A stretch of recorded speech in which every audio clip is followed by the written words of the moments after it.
Welcome to First Responder Financial Freedom Podcast. We talk to first responders all over the nation who are investing and working on businesses outside of their first responder jobs. Our goal is to motivate and educate each other and help provide a better financial understanding for a better future. Now here are your hosts, Mike Webb, Tyler Thrush, and Aaron Foster.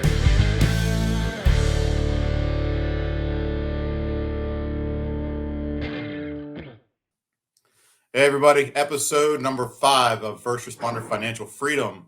Today we've got Aly Anderson. She's a friend of mine who is a former state trooper. She is a realtor and an investor. She was on Bigger Pockets back in December of 2020. So now we've got two superstars. Not only do we have Mike, but we also have Aly, who are former members of the Bigger Pockets podcast alum. So without further ado, Aly Anderson, welcome to the podcast. Happy to have you. So, Aly, I know a lot about you. We've been friends the last couple months. So, walk me through how you got into real estate investing, because it's a pretty cool story. Yeah, it's a little bit of a crazy story, that's for sure. So, in 2013, I went to the police academy, decided that I wanted to be a state trooper. Don't ask me why. And so, within the academy, they don't tell you where you're going to go. They say, hey, you can go throughout the state. So my parents lived in Anne Arundel, and they were like, oh, by the way, like, you're going to Salisbury. So me and a few other troopers who were going to be on the Eastern Shore said, okay, let's find a place to stay. So I wanted to buy a house. So I started kind of looking on the Eastern Shore. We looked around Denton. We were thinking about essentially house hacking. I was going to have a few of my trooper buddies come stay with me. And we ended up finding this like really small, cute little house in Queenstown that was a complete gut. So my realtor didn't try. She did convince me to do a 2-3K. We bought the house for $95,000. We put $60,000 into it, and it ended up being me and another trooper. Turns out he ended up being my husband. But long story. So we ended up buying that house, and that's kind of how we started. So me and my husband did this 203K. It was an experience, and that's a whole nother podcast. But we moved into it for a hot second. We had a husky and a lab. It was a 800 square foot house, and we're like, yeah, we can't do this. Like, we need more space. So as soon as we like literally moved in, it was like 3 months. We were like, we got to move. So I was stationed in Salisbury. He was in Centerville, and we ended up buying a short sale in Denton. So that's kind of how my like rental portfolio got started, was essentially like an accidental buy. So did that. Tell me what a 203K loan is, because I know a lot of people don't understand how that works. Yep. So a 203K loan is essentially, we can almost call it like a builder's loan, but you're going to buy a house that's distressed, and the bank is going to lend you money and put it within your loan to fix the house. With that, you have different draws, and the bank is going to monitor you along the way. We learned a lot in that process because my husband wanted to do the floors. He wanted to be handy. He wanted to have his like hands in the game. And you can't with the 203K. Everything is monitored by that contractor. And needless to say, the contractor we were using, and plus both of us being on probation, we were so focused on our work that contractor completely took advantage of us. It was awful. It was an experience. We paid for it. It is what it is. We got attorneys involved. But it was a great learning process that made us realize like we need to like pay attention to details. We still own that house, and it's still a phenomenal rental. It doesn't cash flow as much. But it was a great kind of like kickstart, like, oh yeah, we like to do this. We just gotta be more focused. This isn't just let's put money, in a bag and it's going to grow for you. It definitely is a process, and people don't realize that. And I think that was a good learning experience for me that I can share with clients. It's like, hey, look, like, it's work. Real estate is 100% work. It's a job regardless. Yeah. And people don't realize that. So for a 203K loan is basically, so I go out and I tell the bank, I want to get a 203K loan, which is a rehab loan. The house is worth $150,000. I'm going to buy it for $100,000. I need to get, $40,000 or $50,000 in renovation additional cost. So in order to do that, the bank will say, okay, you have to go out and find a contractor who do a line item list of all the things that need to be done, and he gets paid up, like it's called a draw. So every time he completes a task, the bank comes out and sends somebody to look at it, and they pay him based upon the work completed. Kind of like how Tyler does his draws for his contractors when he's doing long distance investing. So And go ahead. with each draw, they have a 203 consultant come out and verify everything is done correctly. Yeah. So that's another part, is people don't realize that added cost, but it also is an added layer of like security. Yeah. So like when we talked about this, I think on episode 1, like me and Tyler were talking about getting hoodwinked by somebody who takes really good pictures at really good angles to make it look like it's completed. They can't get away with that. So for a 203K loan, they actually have somebody come on site and verify that the work is completed, right? Yep. So is there a time frame or a time crunch that has to be completed? I'm not sure what it is now. That was 8 years ago. With ours took about 4 months altogether. So I don't think we had like time periods we wanted certain things done, because you do have to get the consultant to come out and you have to schedule him. But I'm not sure honestly what it is right now. Do you? I don't. I have no idea. I figured you're smarter than I am, so I'd ask you the question. Yeah, that's what a lender's for. So another thing is it is tend to be a little higher interest rate, but it's not using your own money, and Yep. it's not a hard money loan or any other kind of loan. So it is more expensive in the lending world, but it's not astronomical. It's affordable. It's one of the usually about a point higher. One of the obstacles I found was that a 203K loan is finding a contractor who knows how to do it and knows how to do line items for it. So it's just one of the obstacles I've seen guys do. I haven't I done. also, Go ahead. yeah, no, I agree with that. And I think the good contractors right now are so busy and overloaded with these investors that have cash that, quite honestly, I would say the majority of my contractors don't even want to deal with 203Ks right now. So Yeah. I know my contractor in Cecil County, he's like, Allie, why would I do that? Like, I'm getting these like flips out so quick. This isn't worth my time. So anybody who's wondering, Allie's north of Baltimore. She's up in the boondocks in like Hartford, Cecil County area, and she keeps trying to send me these houses built in the 1800s to buy. It was a great deal. So Allie, that was your first rental, and it was kind of like a house hack turned rental, correct? Yeah, it So- was kind of an accidental rental, pretty much. So that was, you said 8 years ago? Yeah, 2013 was, I guess Okay. 2014. So I graduated from the academy in 2014. So Okay. Are you still a trooper? no, I left about 2 years ago when we had our second son. Awesome. So maybe walk So- us through that first rental to like what your investing career kind of took shape after Yeah. that, and then maybe we can talk about the decision to leave, because the last episode we just talked to a firefighter from Baltimore, Ian Horowitz, who basically talked about the decision to leave that Yeah, career, that calling, to go basically yeah, jump it's out of hard. the It's your airplane. identity. Yeah. Yeah. It was a really hard decision. I remember when like the Power DMS message came out, and I was like, oh my gosh, like this is real. Like this is who I've been my whole life, or my whole career, being an adult, my big girl life. So we bought a short sale in Denton. This was, I don't know if you guys are familiar with the other amazing part of Maryland. 404 was just getting widened, whatever. And so that area was increasing. So we bought a short sale in this one little area in Denton, and it was like all a bunch of cops and firefighters. It was amazing. It was pretty cool. So we lived there for 3 years, and then we got married. We decided like, oh, it's time to have kids. And all of my husband's family lived in like Baltimore County. So we decided like we need to move up to Baltimore County. So I went from Salisbury, which is Trooper 4, to Trooper 6, which was Easton. And at that time I had to transfer in to Baltimore section. So my husband was like, Were you at a Centerville. flight medic? Yeah, so I flew. Yeah, I was a flight medic. Oh, okay. I guess we didn't say that. Yeah. So for those of you not familiar with the Maryland system, Maryland State Police has 6 helicopters, or I don't know, We're like 7. 7. I don't know. They have a couple helicopters spread throughout the state, and they do law enforcement missions, medical evacs, that kind of stuff. And what's the Maryland State Police Aviation Command, right? So They have Maryland state troopers on the helicopters, and then usually civilian pilots. So that's what we're referring to when she says Trooper 1, Trooper 2, Trooper 3, that kind of stuff. She's one of the cool troopers. Yeah.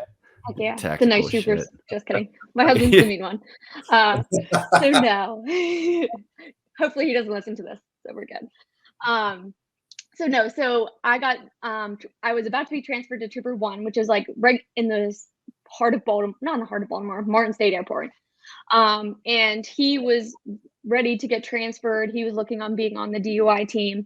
So we started looking up in like Baltimore and Harford County, knowing that the short sale that we bought, we literally put a fence in and that's about it. Knowing that we had some equity in that property. So we took that house, we sold it. We made, in 2 years, we made about $35,000 off that house. And kind of realized like, hey, we're kind of good at this. Like we enjoy looking at properties and kind of analyzing where they're going to go in the future and what they're going to do. So moved up to Harford County, bought this hoarder's house, and I'm not kidding. He had it crazy. So he had a hidden room. He had a gun safe in the basement, and it was covered in mold when we bought it. But it was this gun safe. Me and my husband were like, oh, that's really cool. There's a TV. Well, when we went to fully gut the basement, we found this hidden room, and he was he had food in there. He was making ammo. It was crazy. It's now our downstairs bathroom, but it was so cool. Like, so outside we have all kinds of like fruit trees, and like this dude was a true doomsday prepper. We have 17 cameras throughout the house, and this actually, my office was his watch desk. He had all of these cameras set up. It was insane. I love it. Yeah, it was really cool. So we found this was another foreclosure, and it needed a substantial amount of work, but my husband and I, honestly, at that point, we're like dumb and happy, and we're like, oh, like let's do it, it's gonna be great. And we renovated this house. So this house we bought for $425, and the neighbor just sold for like $720. So we kind of got the like bug with real estate, and like that, like, hey, this is fun, like type stuff. So when we were in Harford County and finally moved, we sat down with Chris Winan, who's our CPA. He's also a former flight medic with MSP. And he's like, hey, you guys are doing really well in this. You guys have some money to play around with. Like, what are you going to do? And my husband's like, I am not going to be a landlord. Like, absolutely not. One is enough. Like, it's so stressful. Like, absolutely not. And I'm like, yeah, let's do it. It's great. Like, I love it. And I kind of got him on board, just like showing him houses. And that's a lot of the times there's one person that like absolutely loves real estate, and then there's another spouse that's like, you're out of your mind. Like, I'm not being a slumlord. I'm not, having people call me at, midnight or whatever. But we found these foreclosures in Perryville, which that's my spot. Aaron, and we bought them for $45,000. They weren't in terrible shape. We put about $30,000 into them. We put mini splits in. We did the floors. My husband pretty much did everything. And we are renting those out for about $1,200 a month. So we bought two at one time. They were foreclosures. And that's kind of how like our true investing started, was when we bought these two and we decided like, okay, this is where we're going to invest our money for the future. It's funny. It's funny because like almost every couple has one risk adverse person, and the other one is like, throw caution to the wind and let's get her done. Like, yeah, exactly. Mike and Tyler, 100%. like, are you? I'm guessing you guys are the ones that are like, let's get it in. Like, let's just see how this works out. Is your wife adverse? Or your wife's adverse to this? Mine is for sure, yeah. But she supports this, but she does not want to be the one that's making those decisions. 100%. Yeah, that's my husband. We've talked about it a little bit. I don't know if it was on any of these episodes yet, but like when I first got started, I did not have my wife's support, but I did it anyways. So, and I was like, put it all on black, like we got to make this work, because I kind of just did it live. So now, same thing as Tyler. Like, she's 100% supportive, but she doesn't she couldn't tell you like, hey, we own that house. Like we'll drive by some, I'll be like, oh yeah, we own that one.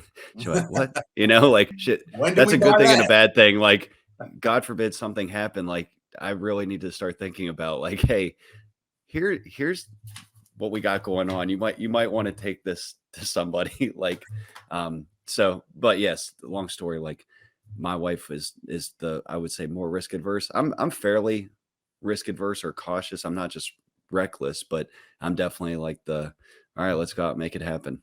And she's not necessarily, but it's good. It's a good balance versus us both just being like, yeah, just put it all on Bitcoin. Let's see what happens. Next thing you know, we're living in a tent. So, hey, Allie, so I know your husband's involved in y'all's real estate. So like my wife is not. I kind of explained to her what's going on, and she just kind of was like, "Yep, sure." So like I have a contingency in place if something happens to me. She's to reach out to my property manager. My property manager will walk her through everything I have going on. If not, then anybody I have dealings with going on, they should reach out to. Like anybody I usually partner with is a friend of mine that I know and I vet. So like if something happens to me, then they can reach out to her and be like, this is what Aaron has going on. Let me help you with it. And it's good to have people in your corner like that. Like, do you guys have contingencies in place? Like can they step into what you're doing?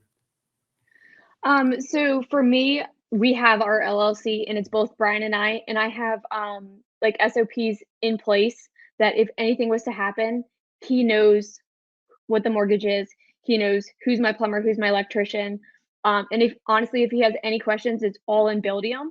And then I have 2 virtual assistants who are like family to me. And they text, like we're putting a tenant in place tomorrow. They text Brian to let him know, and they send him a weekly report. So I would say at least once a week, him and I are having discussions about our properties. He jokes around that he's like the beginner of everything because he's always the one. We all look at properties together. He's always the one to either manage the contractor or do the work himself.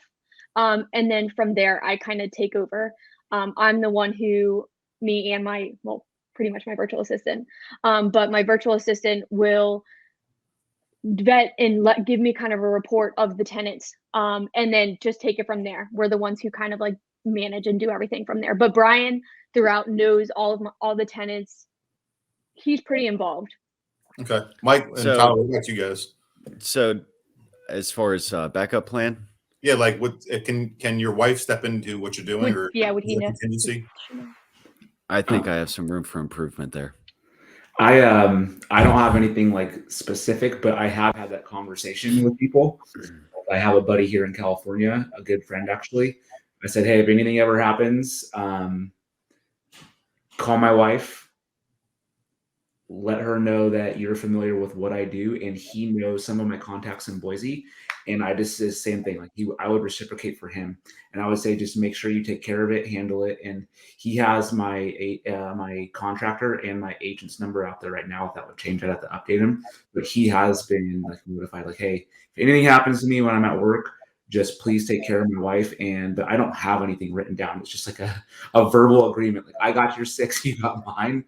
And that's pretty much it. I trust him to do it. And I mean, like flipping in California or Idaho or rentals is the same pretty much anywhere. I know he can figure out. And for me, I can trust him. But she does ask me all the time, like, if you were to die tomorrow, I don't know where any of our money is. I don't know where any of the houses are that we own. And I have this folder in here that I've updated, but like Mike, full disclosure, it's not very pretty. So like some people have go bags to like if something happens, if shit hits the fan. That's what I thought of when she was saying that. We have folders they hand to our wives, like this is what happens if something happens. And be like, just go through this paperwork. I just envision like the scene from Dumb and Dumber. It's like those are IOUs. Oh, that's a car. You're gonna want to hang on to that one. Exactly. So Allie, you mentioned you have 2 virtual assistants and you use Buildium. So I assume your portfolio has grown a little bit since then. So what's it look like now? Yeah, so in the last probably 2 years, we're actually under contract on our 10th door. And you're self-managing all that, I presume, based on what you. Yes. Yep. Yeah. So what do your virtual assistants do? Are you the boots on the ground, and then they work like? Because I have a virtual assistant also in the Philippines. So like, is that where yours are based, or the stateside? Yeah. No, they're both. Go ahead. I was just gonna say, I think for in these real estate worlds, a virtual assistant or somebody like that is not uncommon. But I was just actually having this conversation the other day at work. Somebody asked, like, how many employees do you have? I'm like, none. And then I was explaining like what a virtual assistant is, and you could just see like doing one of these numbers, like, what? Hold on. Yeah. And I'm like, yeah, man, it's we text, we use a app called Voxer, we use Google Drive. Like, it is just like, and I think if anything positive can come out of COVID, is people have realized like you're able to do a lot of this stuff that prior to COVID, you know, I think a lot of people would be like, oh, you had to be in an office, you had to meet in person, where now, like, between Google Meet and all these different platforms, you can have somebody that literally lives in the Philippines and works 40 hours a week for you right here in Maryland. So it's kind of interesting. I guess it's always been there, but I think it's really put an exclamation point on it for me over the last 2 years. And I think sometimes whenever you explain the way to leverage other people that are in other time zones or whatever the case may be, people start to, like, you can see the wheels start to turn, like they never even thought about something like that. And in full disclosure, I never thought of stuff like that either until I got into real estate investing.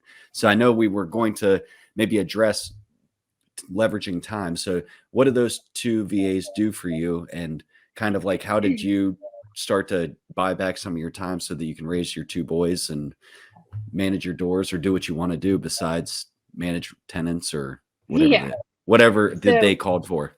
Yeah. So Aaron's actually, you've talked to Rod on the phone, correct? Yeah, I talked to him 2 days ago, I think it was.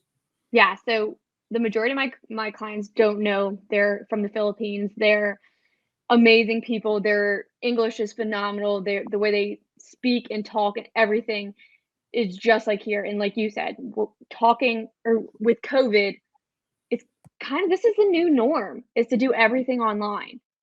You know, to not go in person and have to sign these documents. Everything is DocuSign now, whatnot.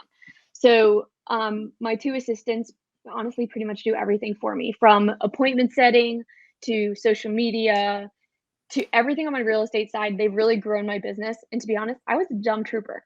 All I knew was, well, I'm a nurse, I'm a medic, I'm a trooper. That's what I knew. I knew algorithms. I knew how to treat patients. I knew how to put Band-Aids on. I knew how to, like, arrest people. Not really, because I didn't really do that. But that was kind of, I didn't understand the business side. Like, I didn't know how to grow a business. I didn't know how to brand myself. In my first virtual assistant, which we're coming up on a year, he sat down with me and he said, this is how I'm going to grow your business. He kind of took my business and made it his own. So obviously my brand is the helicopter. So it's let your home dreams take flight. Sure, we'll pretend. I don't even know. But he really, like, took that and, like, ran with it. And what I absolutely love is these guys, like, love to work and value your time and your family and your energy. And that's not really common in the States. You know, you're gonna pay somebody, let's say $15 to $20 an hour in the States. You're gonna train them up and they're gonna take all your ideas and they're just gonna go somewhere else. And they're going to move forward and they're going to grow their own business or, you know, portfolio. What I love about my virtual assistants is we talk about this all the time. Like, they're my forever team. I don't know what I would do without them. So it's a matter of growing my business, but also growing their business as well. Allie, I know you guys both have virtual assistants in the Philippines. So there is websites like Upwork or Fiverr where you can sub out, you know, work to somebody in the Philippines or in anywhere in the world, really. So how did you guys find yours, and which website did you use? Because I know we talked about this before. Mike, what do you use? I used My Outdesk for Tyler, 2 of them, and then I have one directly through Upwork, and then I have one through Reva Global. So two of them are trained by somebody else, and then they're just basically implemented into my system. And then one, and actually I feel like the best one, and this is not because of me, I just got lucky, I didn't want to hire him, is through Upwork. He's by far, like, the best, like, out of any VA I've ever had. Nothing against the others. I just got lucky with him, and I just gave him a raise last month because I'm like, I can't lose this guy. And my thought is I want to almost transition him to full-time. But the other two, they're real estate specific. Like Mike said, one is text specific for Riva Global. They are trained to text.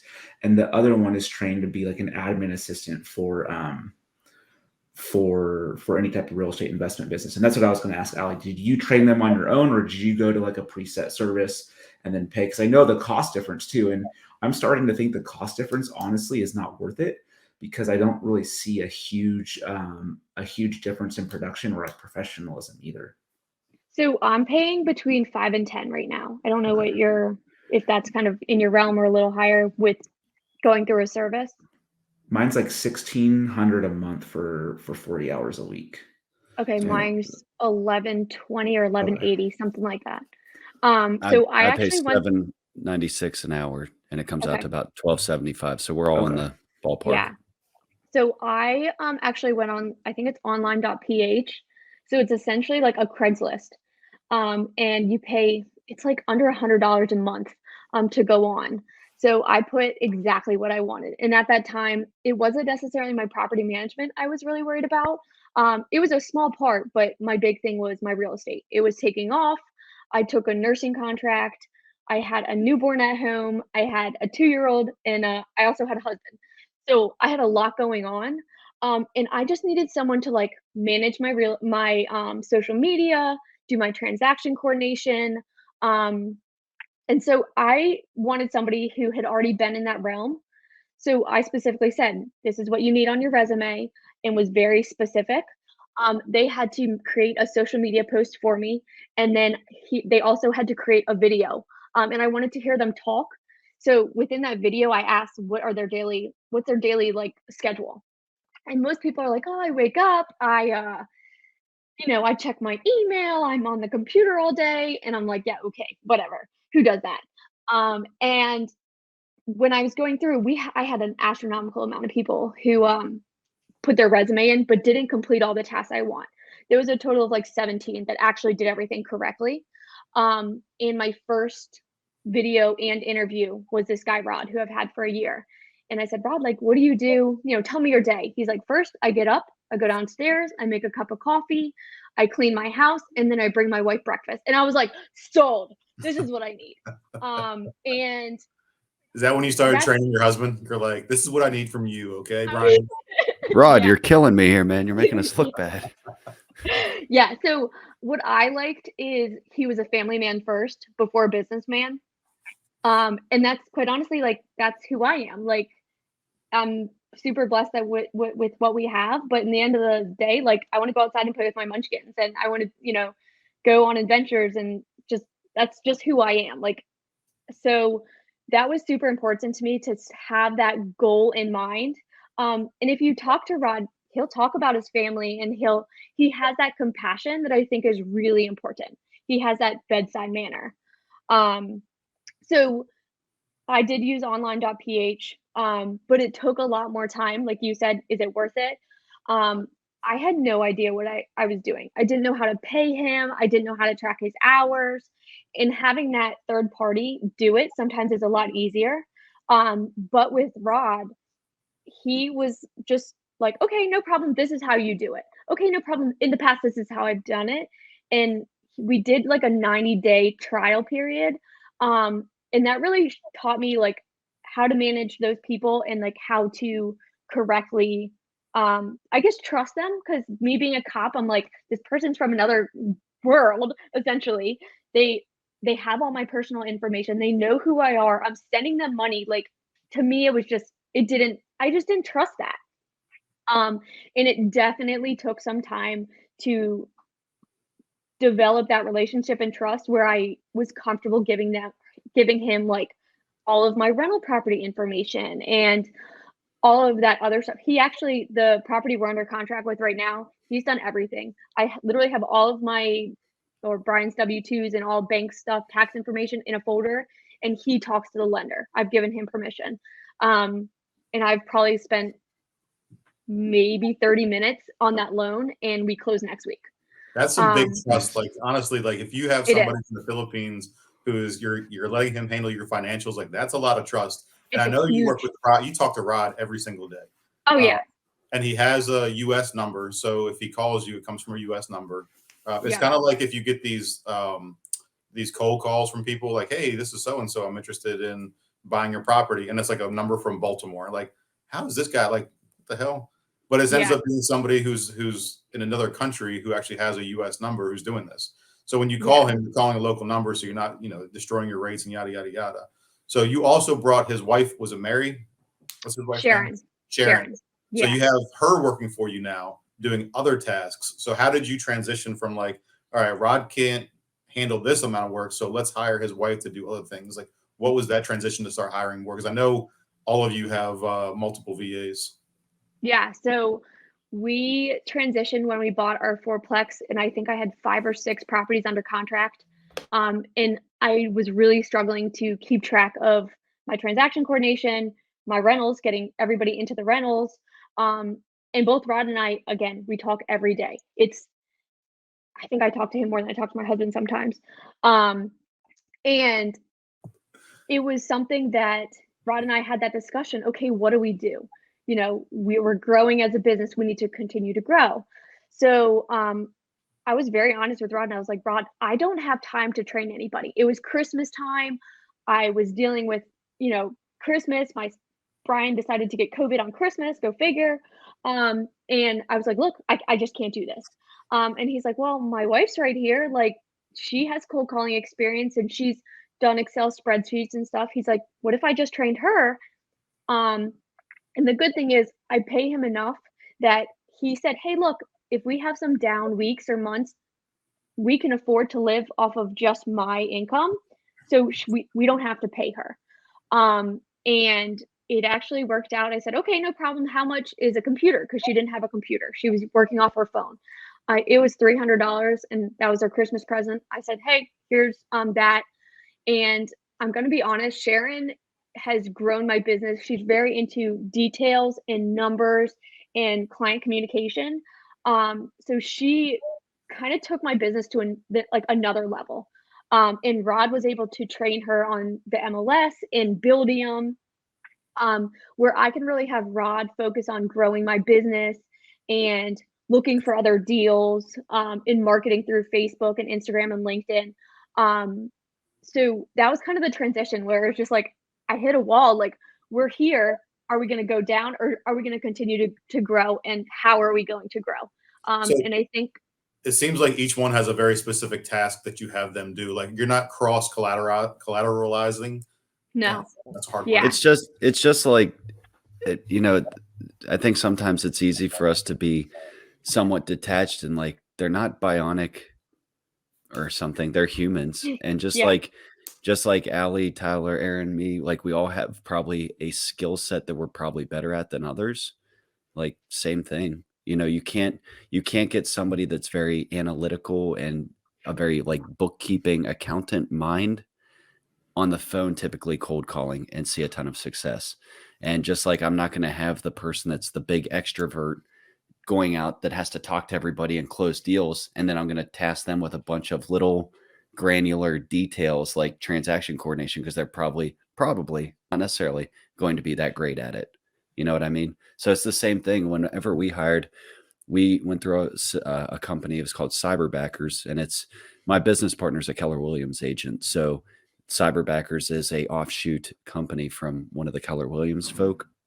So basically we said, this is what we want. We want somebody to do X, Y, and Z. And then we had a Zoom call, or I did, because I interviewed everybody. There was literally 100 people on the Zoom call. And then I got on there and I spoke to them and said, this is what we're looking for. This is our business. This is what we're looking to do. And, then like the MC, so to speak, said, anybody that's not interested can go ahead and remove themselves from the meeting now. And like a couple people drop off. And then after that, it's like, okay, well, if you're interested, go ahead and submit your resume by this time to this person. And then of that, like 80 people that's left, like you indicated, 60 people sent something in. And of those 60 people, probably about 40 of them followed the instructions. Then it went down to like another 15 or 20 people were interviewed at one time. And then that dropped it down to like 10. And then you like basically did a speed dating thing, whereas like you interviewed each one of them, kind of like the post and the video you talked about. And we just talked like this. And it was like, all right, out of those 10, these 4, we want to do a one-on-one interview. And that's kind of how we went from 100 down to like 3 really quickly. And it saved us a ton of time. And same thing, like now it's like, how do I get my VA to be able to train and hire other VAs as we need them? And then I'm like totally removing myself from some of that. So Allie, you've talked about, you have 10 rental properties. Has your goal always been to acquire the rentals, or you've, I think, alluded to the MLS? Are you a realtor also? I am, yes. I'm a realtor here in the Baltimore area. So initially There when you I go, left people. If you're in that area, make sure you give her a call. So initially when I left MSP, quite honestly, I was going to take a nursing gig. The babies were my youngest was super little. COVID was happening, and we had a few rental properties. So I was like, okay, we have that stability for me to stay home, because some of our rental properties are paid off. So we had that stability for me to stay home, knowing that I had that nursing, and I have 3 years to go back to MSP. So I was like, oh, let's dabble in real estate. And my husband's like, yeah, there's no way. Like, good luck with that. Like, you're a nurse. So COVID took off, and so did my real estate. And just like the rental properties, it wasn't really planned. I mean, my original thought to go to MSP was to be a physician, and I was just getting my hours in. So quite honestly, the whole rental game, we didn't think that this was going to grow so fast. We just bought the fourplex, and then we just bought 2 so out of, it's like a 4 unit, we just bought the 3rd out of the 4, and we should be buying the 4th coming up. So a lot of them have just kind of fallen into place correctly. My husband and I now are kind of thinking we want to go bigger multifamily. Everything's pretty much in Cecil County, so Perryville, Northeast, and then I have one in Queenstown. But I'd really like to condense them, and kind of have like an in-house like handyman. I think that's something. I have a great handyman that I use now, but he's getting older, and if he takes on a project that's a little too much for him, sometimes I don't hear from him for a day. So I think just a really, day, you're doing okay. Yeah, it's fine. I love the part I got just one day. Yeah, if I can find a unicorn, I mean it's like that's the hardest part. I think it's so hard to find resources, and that's why I think I've really stayed in Cecil County, because I have 2 or 3 good people that I know are dependable, and I want to keep them. So yeah, this wasn't our goal, was to have that financial stability with rental properties, but we just merged a bunch of our rental properties into an LLC and kind of a portfolio loan. And we just realized, I was talking to Aaron about it actually. We have more equity than we thought, which is pretty cool. We went from, essentially 2 state troopers to, okay, like we have some flexibility. We really like can grow, and it's been really cool just to see that transition. We talked about an hour on the phone about a week ago when you came up with these numbers. Like when they did the reappraisal, all your appraisals came back higher. So everything about this is an evolving strategy. Like when you started this, you were a nurse, you were a flight medic, you worked as a trooper, as a medic. Now you're a realtor, and now you have an extra, I'm just gonna say, a big number of equity that you didn't know was there. So now like your strategy is evolving as we move forward, and you're growing and learning as we evolve. So a good thing to have in place is going to be somebody to bounce ideas off of, or mastermind, or just kind of like, what do you think I should do? And that's one of the things that kind of they take away from this is that networks and strategy and relationships is a big part of any kind of real estate or growth. So like if I have Allie has a search set up for me that's only owner financing. Yeah. So Allie set up an owner financing search for me. So all through Maryland is like, where can we find an owner finance? And that's one of my strategies right now. Will it change? I don't know. So she brought one to me, was it 2 days ago or 3 days ago? Where it's like the house built in the 1800s. The owner, let it kind of go to shit. He did a lot of faulty work on it. So they said that owner finance, name your price. So we're like, okay, well, if we're into it for $150,000 owner financed, and then we put another $100,000 into it, it should reappraise in the back end for 3 or something like that, so we can pull the money back out. I just personally don't want to work on a house from the 1800s with a stone foundation and sandy grout, but that's just me.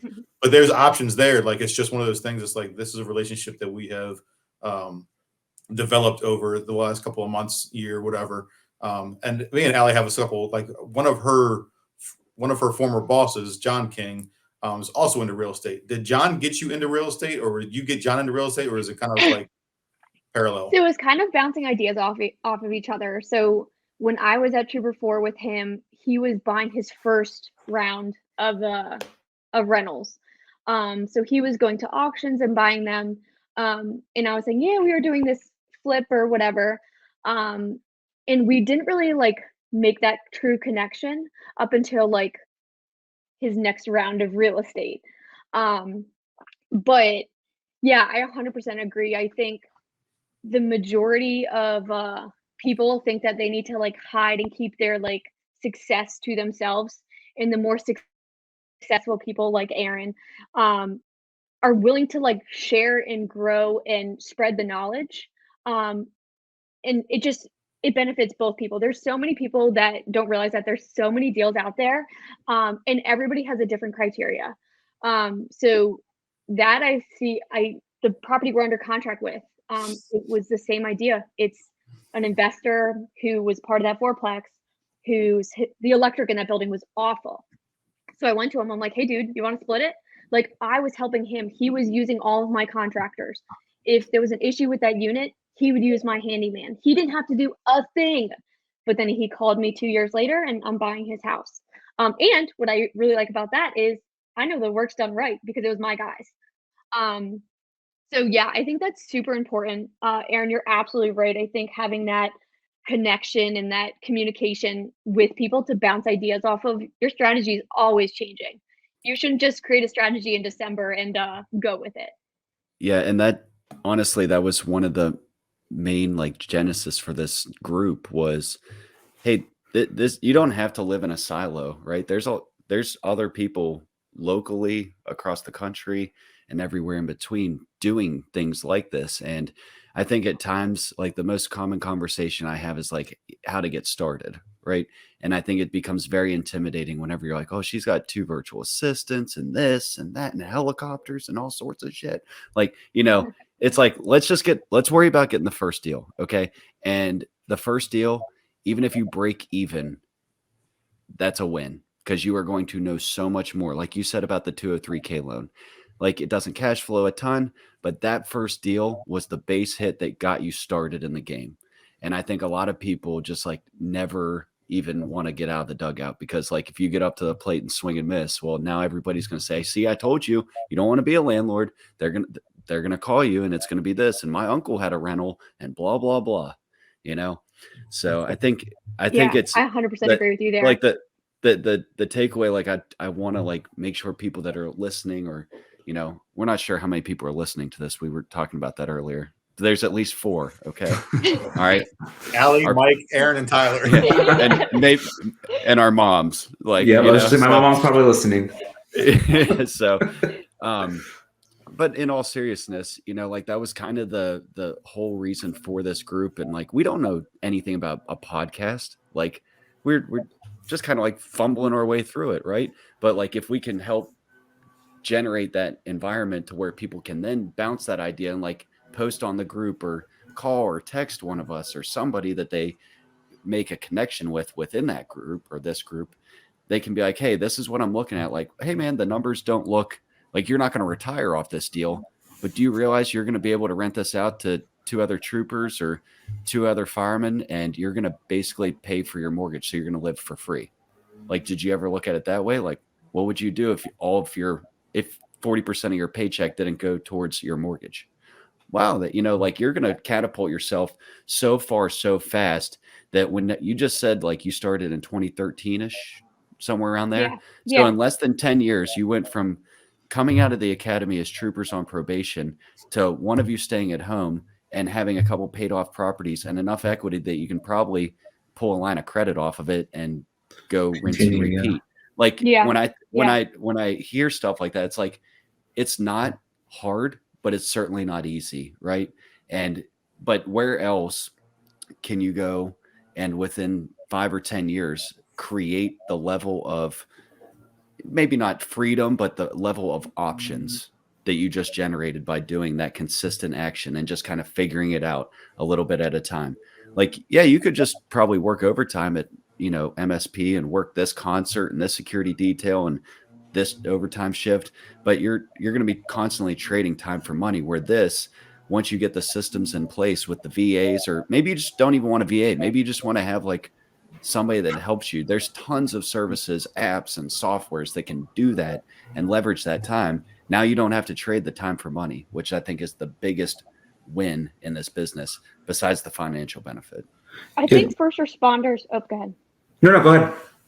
I think first responders see the stability of their jobs, that they're never going to lose it. It's always going to be there. They're going to have a retirement. If they want a little extra money, play money, they just work overtime. And I know I was stuck in that. There was points where Brian and I would work crazy amount of overtime because we wanted a new car, we wanted to go to Hawaii or something. And I think first responders kind of need to get out of that mindset. It's great to help people. It's a phenomenal job. Like, believe me, that's my passion. I love it. But having that stability, you never know what's going to happen. And I think Aaron and I talked about this a little bit in our financial advisor, Brian Shea. Like, we need to make sure everything is squared away now. So do we have a will in place? Like, this is something completely different, but we need to think about long term and where we're going to be long term. God forbid if you get shot, if you get hurt in a fire, like, where are you going to be? Just like Ian, very similar. If you have a child and just decide that you want to stay home and enjoy it, having that stability outside of being a first responder is so important. And I try to teach that with all my clients, even who are not first responders, as there's life outside of work. Enjoy your family. Like, Aaron got a house on the shore just to spend time with his wife. Like, that's so important. Like, that's what they're going to remember, or that's what he's going to remember, long after the fire department's gone. And my dogs, because my dogs don't fit anywhere else, so I have to buy a house. So I have my big ass dog. And I'm That's watching ridiculous. I'm watching my dog right now. I've got 2 Irish Wolfhounds, and both of them are like 6 foot tall, about 120 pounds. And I'm watching one walking around my yard right now, and I'm really hoping it's not a squirrel in her mouth. Hey man, circle of life. Hey, man, Absolutely. what else do you night for dinner? You were saying something about a magazine before we got Oh, started. yes. What's that? So, being in the first responder community, I'm really big into obviously being a resource for them, whether it's as a realtor, a friend, if they just need anything. Obviously, I still have that passion for helping others and being there. And it was hard when I left to lose that identity of being a trooper and being like that person, like, oh, medic, somebody needs a medic, whatever. That was me. So I created this magazine, and it's around here somewhere. I can grab it in a sec. So I created this magazine simply as a resource for these guys. So it's a bunch of local businesses that wrote articles, local businesses throughout Maryland that wrote articles to first responders, just telling them their support or giving them a coupon or anything. So this magazine, this year, or the beginning of this year, was specifically on first responder mental health. We know with COVID, everybody got the blunt of it, and it was just awful. So we had like AT&T FirstNet write an article kind of on like mental health and how they help out. Brian Shea wrote an article on like financial wellness and like retirement and whatnot. But basically this article, who was done by my virtual assistant, just was sharing like the knowledge and the support that a lot of first responders don't have. The military families typically have that. But I think fire and police guys don't have that. They don't have someone to be like, hey, you know what? You did a good job today. Like, you saw something really bad and it probably influenced you, and you still have to go home to your kids and tuck them into bed. Like, that's hard. And I think that awareness is slowly coming, but I just wanted to really show my support and show the guys that, like, hey, you guys can call me whenever you want and just bullshit, essentially. So with those, it's called The Responder. With that magazine, we do 6 events a year. So we'll have like a kayaking event where I rented 30 kayaks, and literally any first responder could come with their family. We had a huge picnic and just grab the kayaks and go out with their families. Just Where you go doing that? enjoy. Say it again. Where's that going to be at? That is in Joppa, so that's in Harford County. Okay. And if So- we have more people in DC or whatnot, we can do an event out there as well. So Allie Yeah. also just did an event in Pasadena, which is also out in like Anne Arundel, Yeah. north of Baltimore, or north of Annapolis, east of Baltimore. And they did like a brewery event where they had people come and had like just a party. So sorry, I Yeah. missed it. I was sick as a dog, but I want to make sure I didn't have COVID. So Allie, is That's that awful. a in print magazine or is that a PDF? Yep, I'm gonna or- grab it real fast. Stand by. Okay. So Allie, so she keeps mentioning Brian Shea. So Brian will probably be in the podcast at some point too. He's a financial advisor. Brian's a financial advisor who is a good friend of Allie's. He came and did a speaking thing for me at College Park Airport. So he's going to come and talk to us about options for firefighters for investing and life insurance and, just things that 457, things that a lot of guys don't think about. So he wanted to be on here. He's very passionate. He's not a first responder, but he's very passionate about helping first responders. Most of his clientele are in Baltimore. He actually called me when I was on shift 2 days ago, and he was working with Berlin. somebody in DC. I think it was like a terrorism task force or something like that. So we'll be having him on here at some point just to have this discussion as well. All right, Allie, let me see your magazine. No, you're good. So this is the magazine that just came out, the second edition. But it just has all different kind of things. So second edition, and then this was our first edition. So if you guys So all are in watching print. on YouTube, you can she's holding up a couple of magazines. They're in print magazines, full color. They've got articles, they've got sponsors, they've got a whole bunch of information. Yeah. So So if Allie- anybody wants to be in the magazine, please let me know. The next edition is going to come out in July. Would people that are not local to the area, would they have the ability to read like an online version or a PDF or anything? Yeah, absolutely. If we can have them either get our email or not, or go on to Aly Anderson, I think it's realtor, I don't even know, and the magazine's on there. So, and it's So a we're- PDF version. We Let me can grab get the my- links.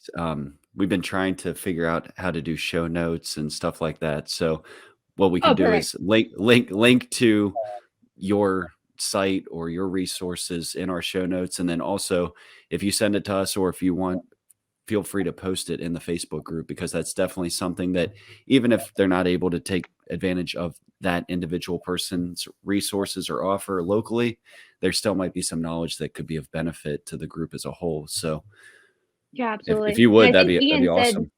Yeah, I think Ian's going to be in the next edition. I think I talked to him a few weeks ago about that. Ian's everywhere, man. I Yeah, love he's that like guy. running for office, man. I love Ian. So like it's funny because Horowitz 2024. Yeah, so He's got all his free time now.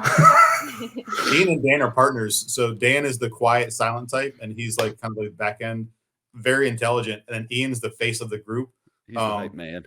Yeah, he's definitely the hype man. Ian's the shit talker. But nobody ever talks about Dan because Dan never brings his face forward. But they're both a wealth of knowledge. I'm gonna try to talk him into being on here at some point. Allie met him at the College Park event. But the guy's like, when he has something to say, like you listen to him because he knows what he's talking about. He's not a shit talker like most of us are. That's rare for a fireman. So Allie, all right. So we've done, you've done trooper, you've done medic, you've done nursing, you're doing real estate investing, you're doing a magazine, you've got your VAs.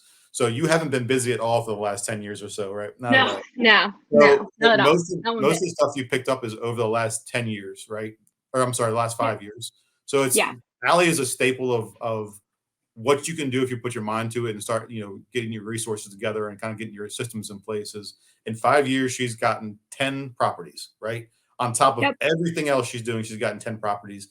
And now she's got a lot of money in equity on top of the cash flow. So like Allie is the prime, and I said this when we had the meetup in person, is like she's a prime example of if you put your mind to it and get systems in place and have the good network and relationships, like you can actually replace your income and make money and everything else within a short time frame. I mean, 5 years isn't short, but it's to get 10 properties, it's relatively pretty fast. Fast, yeah. So I think getting the systems in place just allows you to grow so much faster.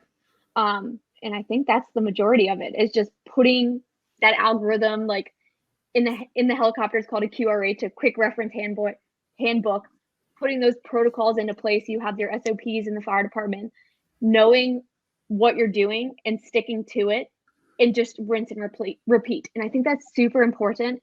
And it makes a huge difference. All right. So what's next? So like I've got all this stuff. Like we talked about this about a week ago on the phone for about an hour. So what's next? Are you going to buy more? Are you going to try to buy some more rentals, flips? What's the next thing? We talked about like a 10 to 20 unit. So maybe that, I know my husband and I's goal right now is we're looking at a vacation lake house. Not necessarily for the income, but more for peace of mind. I feel like we both worked super hard. And this is something that we just need to do as a family. So I think really growing my real estate business, I've been super blessed that I was in the top for Berkshire this year. But I think I really need to, while the market is so good right now, take advantage of really teaching investors how to invest and grow. And then I think, yeah, multifamilies were coming. I think whatever comes our way, if the numbers work, just like you, Aaron, like if you see something, you're gonna grab it. So you want to make a quality of life purchase. So like we talked about this before, is like there is cash flow and money making deals, and there's also a quality of life purchase. So like the quality of life purchase is going to be something where you can go and enjoy. It's not going to be a big money maker, but you're going to have a place to kind of go and unwind, right? So for me, it was the house for my wife and my 2 hounds.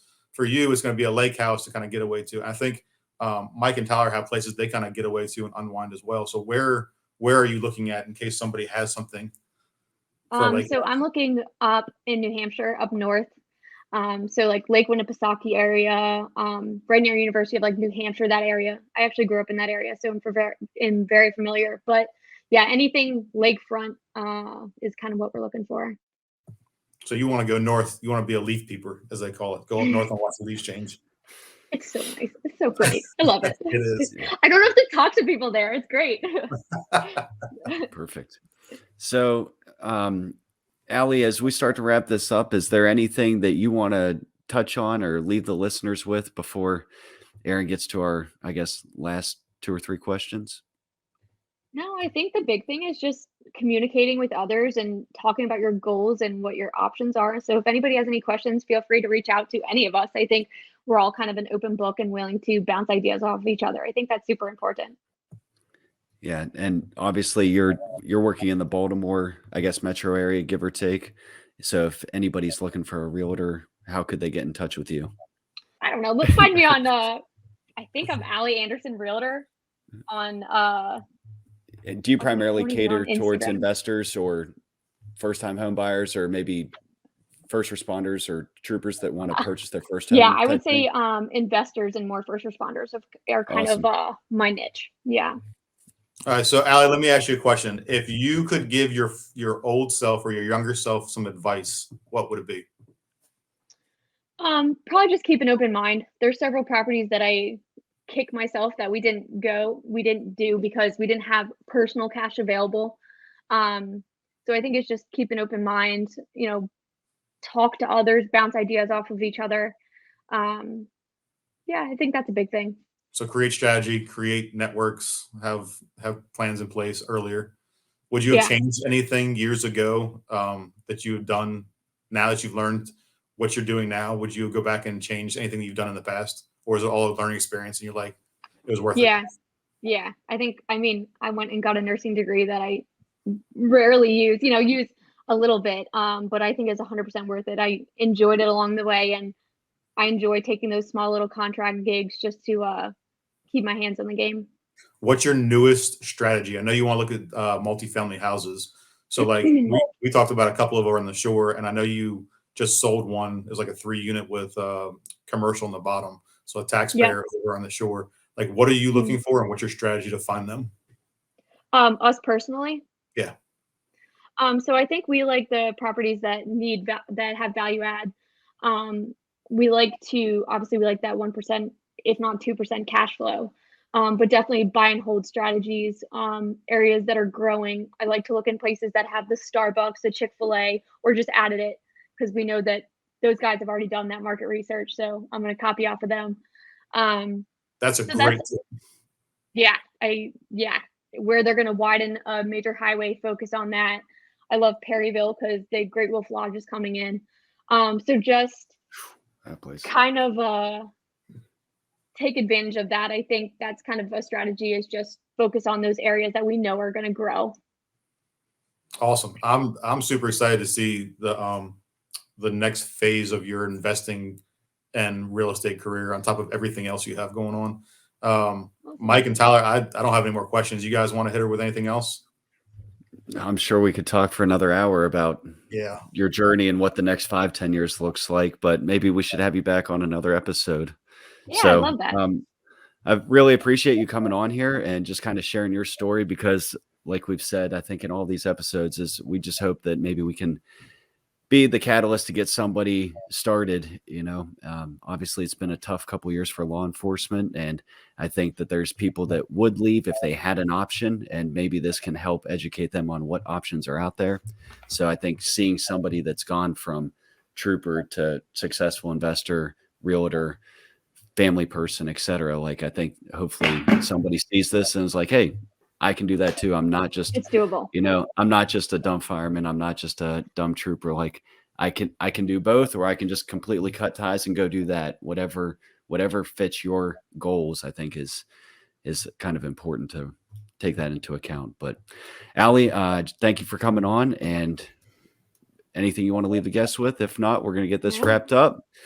And Awesome. Thank you. Thank you so much for inviting me. Thank you. Thank you very much.